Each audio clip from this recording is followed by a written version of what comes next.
A palavra do Senhor, em Romanos capítulo 12, diz assim, amém? Portanto, estou aqui na minha versão é King James, e diz assim: portanto, caros irmãos, rogo-vos, pelas misericórdias de Deus, que apresenteis o vosso corpo como sacrifício vivo, santo e agradável a Deus, que é o vosso culto lógico. Em outras versões fala racional, né? Como essa versão NVI. O verso 2 diz: e não vos amoldeis ao sistema deste mundo, mas sede transformados pela renovação das vossas mentes, para que experimenteis qual seja a boa, agradável e perfeita vontade de Deus. Feche seus olhos, abaixe sua cabeça. Pai, nós queremos louvar e agradecer o Teu nome, e Te agradecer, Pai, por estarmos aqui na Tua casa, por poder ter esse privilégio como igreja do Senhor, de ter um local onde se reunir. Pai, nós queremos Te louvar, Te agradecer e engrandecer, e declaramos, Pai, que a Tua palavra é lâmpada para nossos pés, luz para o nosso caminho.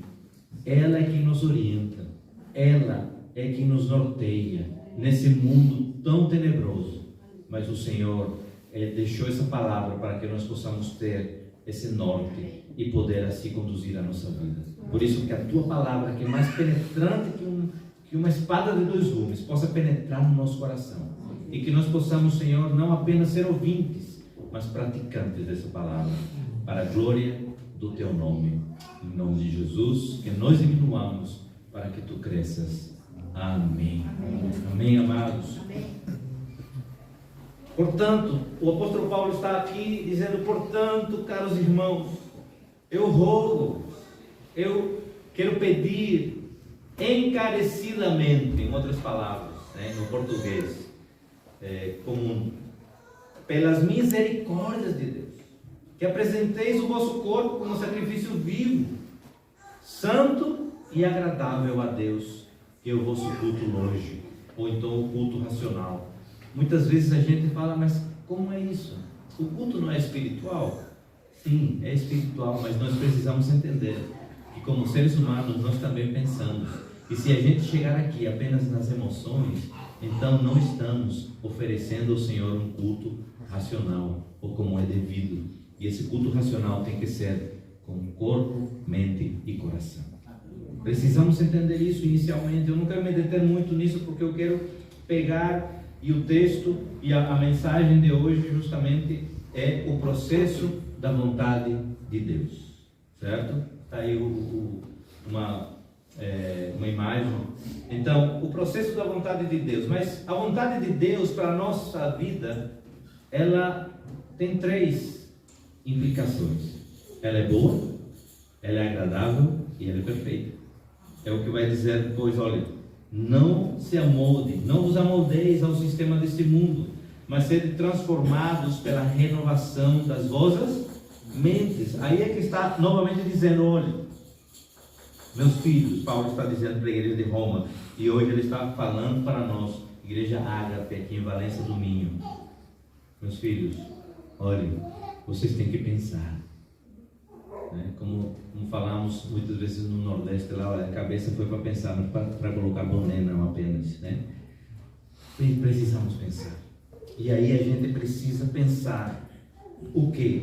Primeiro, que nós não devemos nos amoldar ao sistema deste mundo. Todos nós sabemos que esse mundo tem um sistema. Esse sistema já está ditado. Todos se amoldam a esse sistema, aqueles que não são de Cristo. E aí eles vão se amoldando, vão fazendo como o mundo vai ditando. Quem dita as regras hoje? É o mundo. São as coisas mundanas. Olha, você olha para as redes sociais, TikTok, Instagram, Facebook, e assim você vê. E aí vê os youtubers, os influencers, eles estão ditando, né? Ah, mas eu tenho que andar, né? Como o influencer tal, ou amoldando nossa mente agora ao gospel. Não tenho que andar como o pastor tal, não, eu tenho que andar como eu, porque eu sou eu. Eu sou um indivíduo único aqui na terra. Você é único, única na terra. E nós não precisamos nos amoldar ao sistema desse mundo, nós precisamos viver uma vida amoldada aos padrões bíblicos. Então, uma vez estava ouvindo um pastor pregar isso no Brasil, alguns anos atrás, sobre esse processo da vontade de Deus, e eu comecei a pegar umas coisas, e a gente sabe que Deus, ele não é, a palavra na verdade, ela não é finita, ela é infinita. Cada vez que você olha para ela, mais e mais você pode aprender da palavra. E aí então, o apóstolo Paulo ele vai dizer: olha, não se amoldem ao sistema desse mundo, mas se transformem pela renovação da vossa mente. Ou seja, pensem através da mente renovada de vocês, através da palavra. Há uma metanoia. Quando você recebe a Cristo no seu coração, há uma palavra em grego que chama metanoia. Essa metanoia é uma transformação da mente. O que sua mente pensava antes de Cristo, hoje você pensa diferente, porque você já está em Cristo e com Cristo. Então, precisamos entender isso. E aqui ele vai dizer: porque assim vocês vão experimentar a boa, agradável e perfeita vontade de Deus. Só que vou nessa manhã me deter nesses 3 aspectos da vontade de Deus. Primeiro, a boa vontade de Deus. Olhe, abra sua Bíblia em Lucas capítulo 2. Lucas capítulo 2.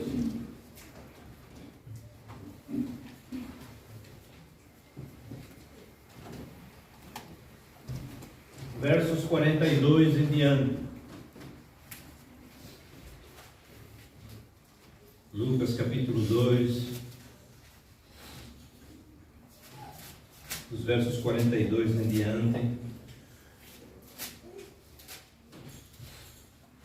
A palavra do Senhor diz assim: então, assim sendo, no ano em que ele completou 12 anos de idade, eles subiram à festa de acordo com a tradição. Encerradas as comemorações, voltando seus pais para casa, o menino Jesus ficou em Jerusalém, sem que eles notassem. Imaginando que ele estivesse entre os muitos companheiros de viagem, caminharam por um dia inteiro. Então começaram a buscá-lo entre os seus parentes e conhecidos. Como não conseguiam encontrá-lo, retornaram a Jerusalém para procurá-lo. Após 3 dias o acharam no templo, estando na companhia dos mestres, ouvindo-os e propondo-lhes questões. Verso 47: todos os que o ouviam ficavam maravilhados com a sua capacidade intelectual e com a maneira como comunicava suas conclusões. Eu comecei a ver, e realmente Jesus, quando estava com 12 anos de idade, ele experimentou a boa vontade de Deus. O que é isso? Comecei a entender. Olha, ele estava debatendo teologia com os mestres da lei. Ele estava conversando e questionando sobre teologia. E aí, todos precisamos, na verdade, ter um fundamento bíblico para fortalecer a nossa vida cristã. Os judeus sabem fazer isso muito bem. Eles, até os 12 anos de idade, eles têm decoro a Torá. Eles decoram a Torá, já está na mente. Até os 12 anos de idade, as crianças judias já têm a Torá decorada. E não era diferente com Jesus. Então, precisamos sim um fundamento bíblico. Eu vou pular para a agradável vontade de Deus, mas lá na frente nós vamos esmiuçar um pouco esses processos, certo? A agradável vontade de Deus, nós vamos ter vários textos. Eu vou citar aqui rapidamente, e você vai, se quiser anotar, se você tem essa, digamos assim, essa maneira de você perceber, alguns anotam, mas se não, deixe-me dizer também, as mensagens aqui da igreja são gravadas e colocadas no nosso YouTube, então você pode assistir em casa novamente. Vamos lá então. O segundo aspecto é a agradável vontade de Deus. Jesus passou por esse processo enquanto estava realizando milagres, curas e maravilhas. E aí nós temos vários textos. João capítulo 2, verso 1 ao 11, foi o primeiro milagre de Jesus. Ele fez o quê? Transformar a água em vinho. Esse foi o primeiro milagre. Mas também em Mateus 8, 23, em Marcos 4, 37 a 41, em Lucas 8, 22, ele também acalmou a tempestade. Mas outras coisas ele fez. Ele multiplicou pães e peixes, ele andou sobre as águas, ele curou leprosos, ele curou paralíticos, ele fez maravilhas, ele curou endemoniados, ele fez muitas maravilhas. Ele ressuscitou a filha de Jairo, ele ressuscitou Lázaro, ele mesmo ressuscitou. Amém. Amém. Ele fez maravilhas, sinais. E aí então eu quero fazer que nós possamos ter esse entendimento. A agradável vontade de Deus para Jesus naquele tempo era que ele pudesse fazer justamente esse processo, realizando curas, milagres, maravilhas. A palavra de Deus diz em João capítulo 21, 25, não precisa abrir, mas diz, olha, que Jesus realizou tantos milagres, que se forem necessários escrever em um livro, esse livro não caberia na terra. Tamanho das realizações de milagres, de maravilhas que Jesus realizou. Ou seja, foram muitos, milhões. Os que estão na Bíblia, a gente apenas tem aqui para ser direcionado, mas existem muitos mais. E aí nós vamos ver a terceira, que é a perfeita vontade de Deus. O terceiro aspecto é quando Jesus estava na cruz, morrendo em nosso lugar. Aqui nós vemos a plena vontade de Deus, do Pai se concretizando na vida de Jesus. E aí em João capítulo 19, verso 30, ele diz, está consumado. A perfeita vontade de Deus está consumada em minha vida, porque foi para isso que Jesus veio. Trazendo isso como aplicação então às nossas vidas, nós precisamos entender que esses mesmos processos que Jesus enfrentou, que Jesus passou, é para a igreja, é para nós, é para mim, é para você. Amém. E aí então, a primeira parte do processo é que muitos de nós estamos experimentando. É a boa vontade de Deus, ou seja, a parte teórica, a parte teológica. Quando eu estava no seminário, 2001, 2002, eu tinha muito, na sala de aula, eu nasci num lar cristão. Você que está nos visitando não sabe disso, você que é da igreja já. Meu pai era pastor lá no Peru e nasci num lar cristão. Então, a minha base foi uma base cristã, graças a Deus. E então, eu não tinha, talvez, aquele pensamento de quem chega no seminário e ficar debatendo, porque isso é certo, isso é errado. Não, eu já tinha uma base, meu pai tinha me discipulado muito bem. E aí então, eu olhava alguns colegas no seminário discutindo sobre aquele milagre, sobre aquela questão.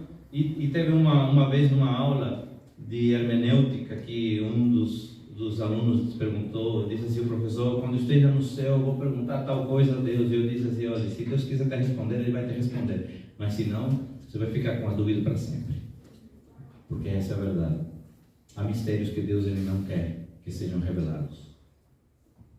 Nós podemos até perguntar, mas cabe a Ele responder ou não. Então, muitos de nós, às vezes, estamos estagnados nessa fase de apenas buscar conhecimento, de apenas discussões teológicas. Não, porque eu penso assim, meu pensamento, não, porque eu sou arminiano, não, porque eu sou calvinista. Não, eu sou de Jesus. Amém. Claro que a gente precisa ter uma base teológica, mas isso não é tudo, porque Calvino e Armínio são homens, mas Jesus é o nosso Salvador. Amém.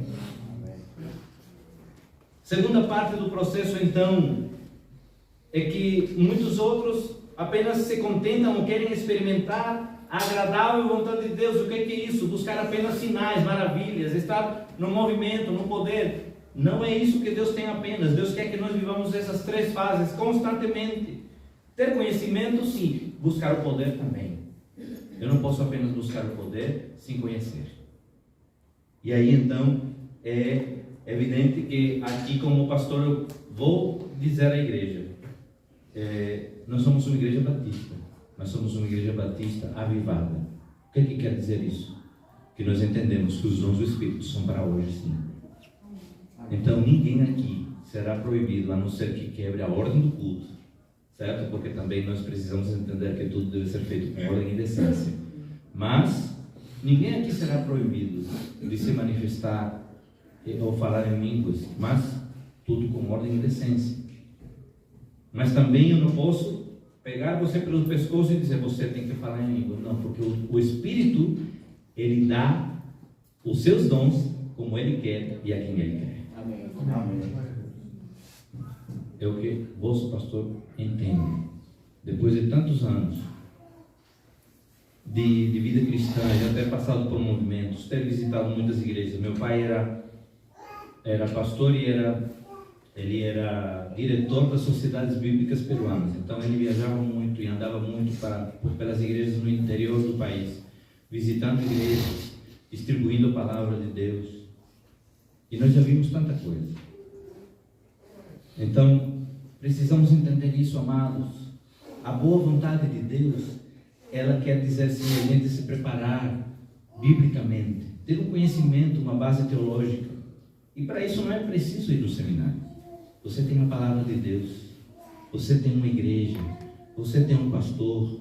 Tem hoje muitos pastores abençoados no YouTube.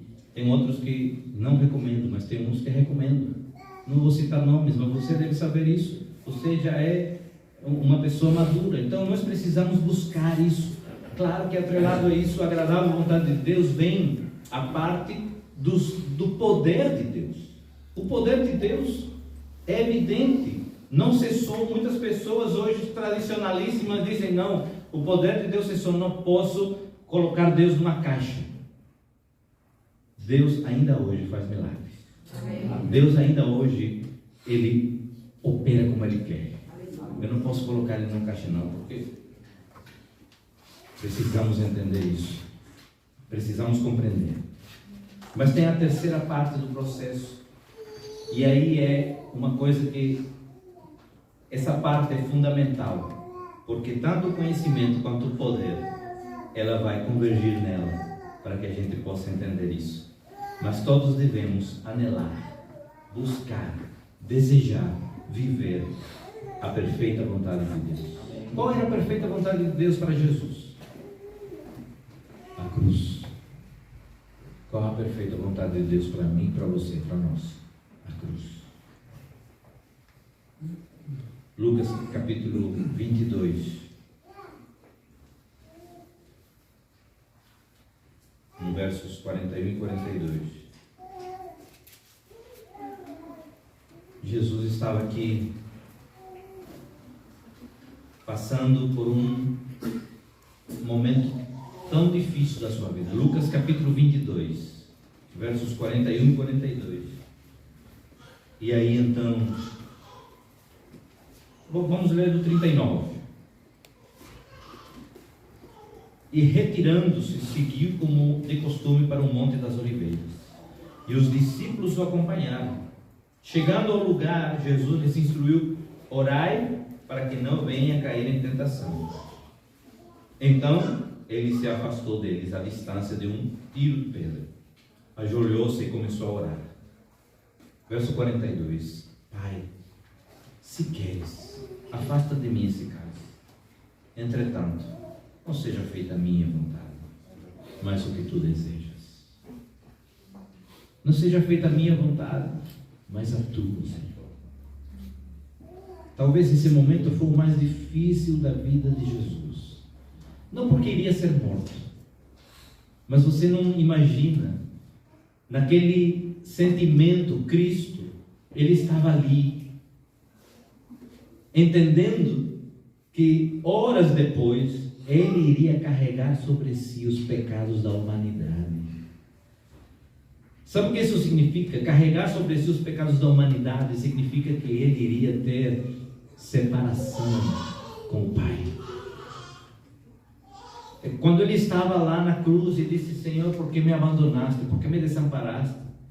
Ele não estava dizendo: me deixaste aqui sozinho, à toa. Ele estava dizendo: eu senti que a minha vida se separou da tua. Por quê? Porque o Deus é um Deus santo. Quando ele carregou meus pecados, os teus pecados, os pecados da humanidade, ele automaticamente não podia ter comunhão com Cristo, com Jesus. Tamanha era a dor. Ele sabia nesse momento que ele estava para passar esse tempo. E ele disse: se possível, afasta de mim esse cálice. Mas contudo, não seja feita a minha vontade, mas a tua. Aqui Jesus estava já começando o processo de experimentar a perfeita vontade de Deus.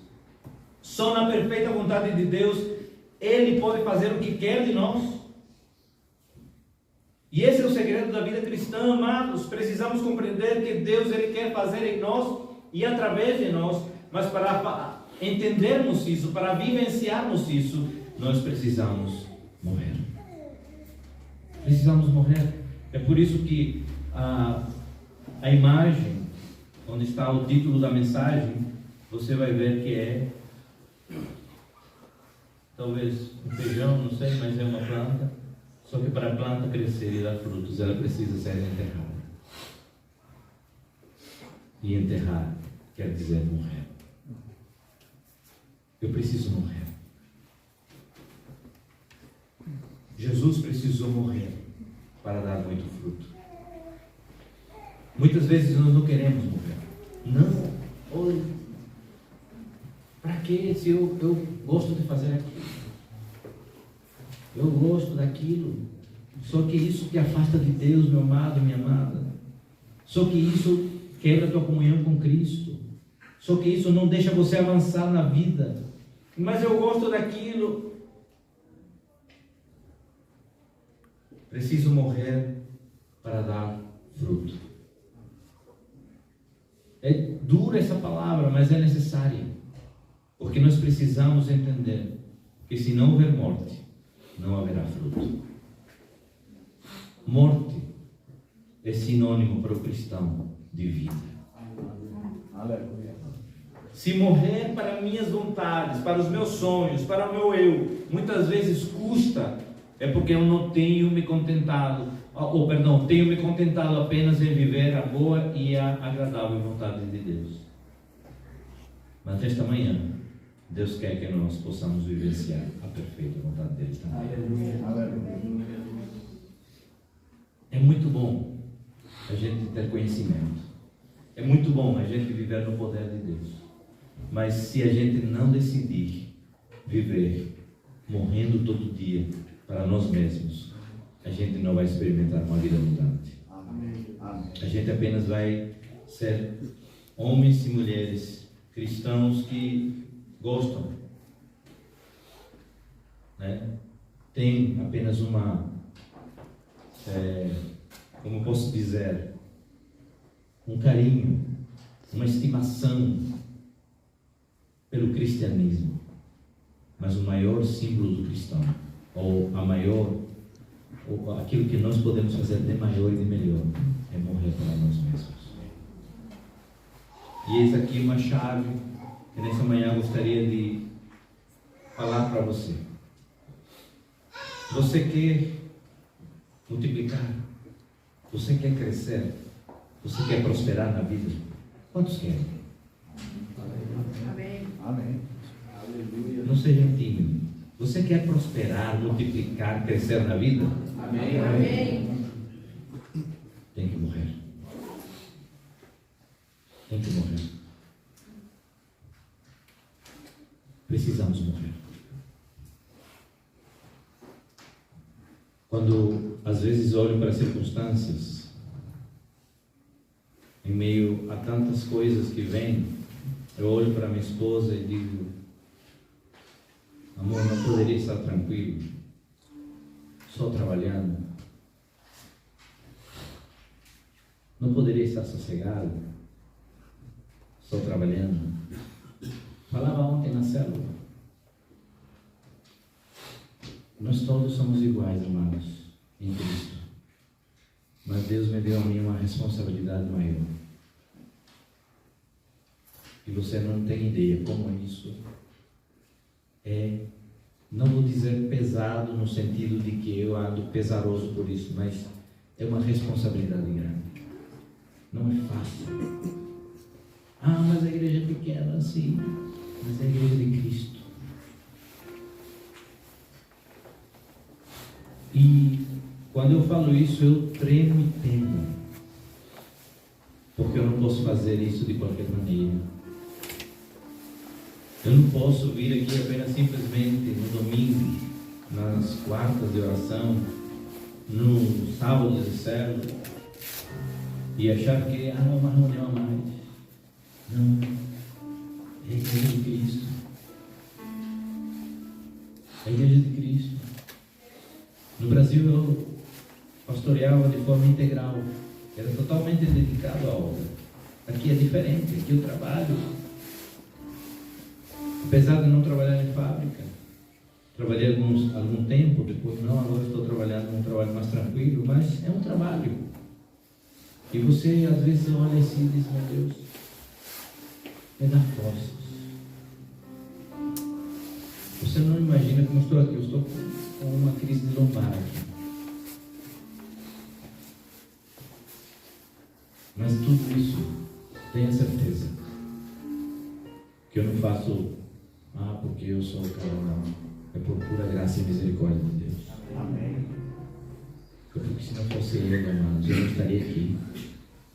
Eu disse a sério, olha, é quando que dá vontade de sair correndo.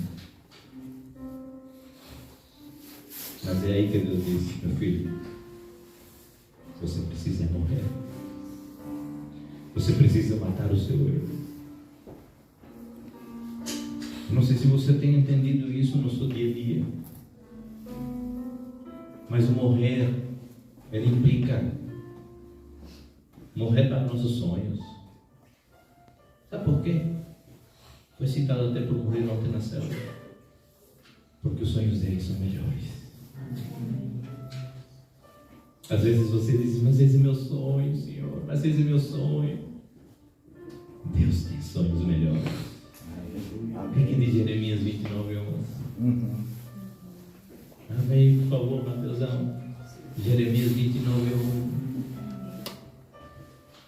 Quando você morre para os seus sonhos, sabe o que Deus diz? Olha, meu filho, esses teus sonhos são fichinha. Isso não vai dar para você. Não vai dar. Porque sou eu que conheço os planos que tenho para vocês. Aleluia. Diz o Senhor, planos de fazê-los prosperar e não de causar dano. Planos de dar a vocês esperança e um futuro. Amém. Amém. Muitas vezes a gente só olha, Senhor, mas eu tinha tantos planos. Quando você saiu do Brasil, disse, vou enricar em Portugal. Coitado. Meu diploma lá vai valer, não vale nada. Quantas vezes levava o meu diploma no início? Já está homologado? Já fez aqui a equivalência? Não, isso não vale nada. Sabe o que era isso? Deus dizendo, você tem que morrer, meu filho. Morra. E cada vez que eu voltava para casa, era um pedaço de mim que estava morrendo. Mas isso não foi a ETT que fez, era Deus dizendo, meu filho, morra, porque eu tenho planos melhores para você. Aleluia! Aleluia! Cada vez que você comece a receber portas fechadas, portas na sua cara, saiba que isso não é Portugal, é Deus dizendo, você precisa morrer. Por quê? Porque os planos que eu tenho para a tua vida são muito melhores. Amém. Bruno contou o testemunho. 6 horas de trabalho. Teve um percance lá, não vou comentar, mas não voltou mais para a empresa. ligaram dizendo: não venha mais. Sabe por quê, Bruno? Não foi a empresa, não foi o colega que fez isso contigo que fechou as portas.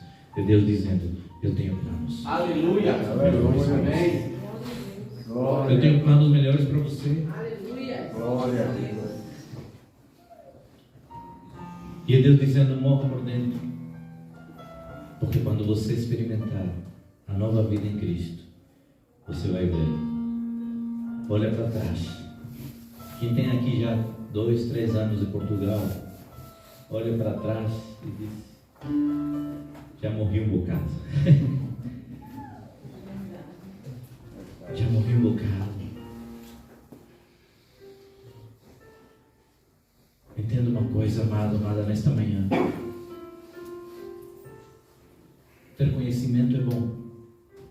Ter poder de Deus é melhor ainda. Mas isso nada vai adiantar se a gente não decidir morrer. Porque é na morte que isso vai multiplicar. Aleluia. É na morte que isso vai florescer. É na morte que isso vai fazer com que mais vidas possam ver e crer e ganhar.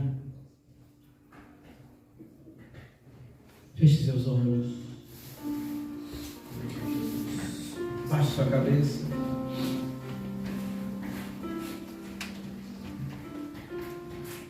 Que você e eu não possamos esquecer nunca desse processo da vontade de Deus para nós. Que possamos compreender e vivenciar que sem isso a gente não vai experimentar a vida abundante que Cristo já conquistou na cruz. Ele está aqui, Ele quer que você e eu possamos entender e compreender isso, vivenciar isso. Precisamos de conhecimento. Não negocie seu tempo a sós com Deus. Não negocie a leitura da palavra. Não negocie. Se você quiser ter mais conhecimento, tem aí no YouTube, pode me procurar, vamos sentar, conversar. Não que eu seja melhor ou tenha mais conhecimento, não. Talvez nós juntos vamos tirar as dúvidas. Quer buscar poder? Vamos buscar juntos. Tem as quartas-feiras de manhã aqui de oração, apenas oração. Quarta-feira às 10 da manhã e às 19 horas. É só oração. 1 hora de oração. Mas nada do que fizermos de conhecimento ou buscando poder vai frutificar se a gente não decidir morrer.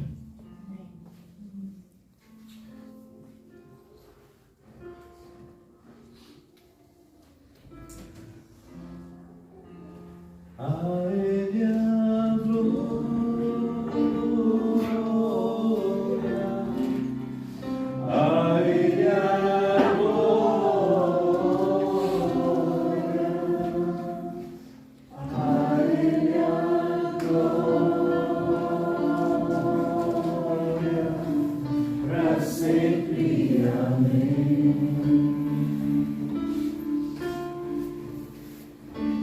A Ele a glória, a Ele a glória, a Ele a glória, para sempre. Amém. Pai, nós queremos nesta manhã reconhecer a nossa dependência de Ti. Reconhecemos, Pai, que muitas vezes temos buscado nossos próprios sonhos, nossos próprios projetos pessoais. Mas nós entendemos, Pai, que se nós não buscarmos a Tua vontade, que é boa, que é agradável, mas que é perfeita, muitas vezes apenas estaremos, Senhor, alongando o tempo da nossa vitória. Nos ajuda. Não queremos estender mais o tempo. Queremos buscar a Tua face. Queremos buscar a Tua presença. Não queremos nos deter, Pai, em discursos, em discussões teológicas. Nem queremos também parar apenas, Senhor, vivendo em movimento. Queremos, Senhor, viver uma vida abundante, que o Senhor já conquistou na cruz. Uma vida assim de conhecimento, uma vida assim no poder do Espírito, mas uma vida onde nós possamos sacrificar, crucificar a nossa carne, o nosso eu, dia a dia. Nos ajuda, Senhor. Nos ajuda e nos livra. Nos livra, Pai. Ninguém aqui, nenhum de nós, só o Senhor é perfeito. Nós somos todos imperfeitos.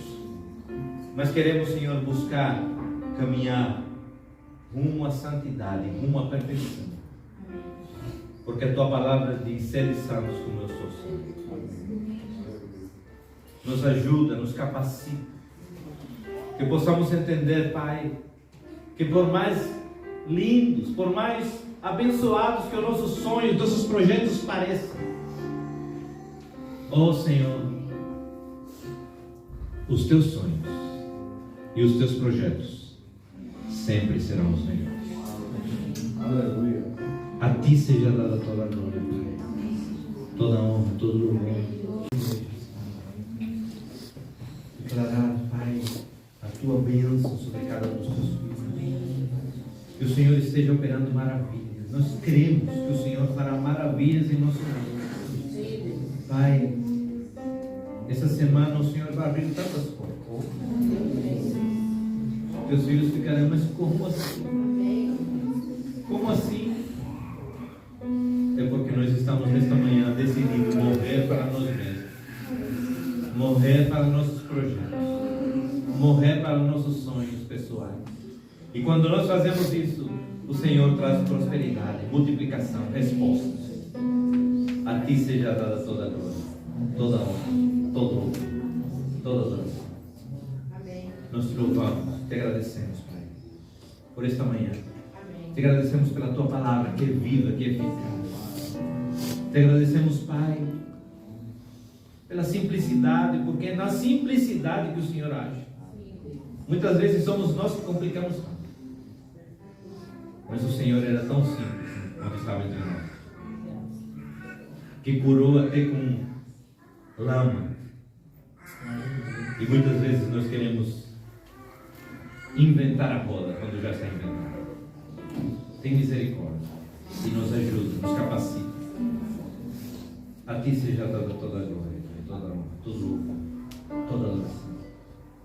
Que o amor de Deus, a graça, as doces consolações e a comunhão do Espírito Santo de Deus seja com a Tua igreja local, mas com toda a igreja, com toda a Tua igreja que está espalhada na face da terra. E a igreja diz: amém. Deus abençoe.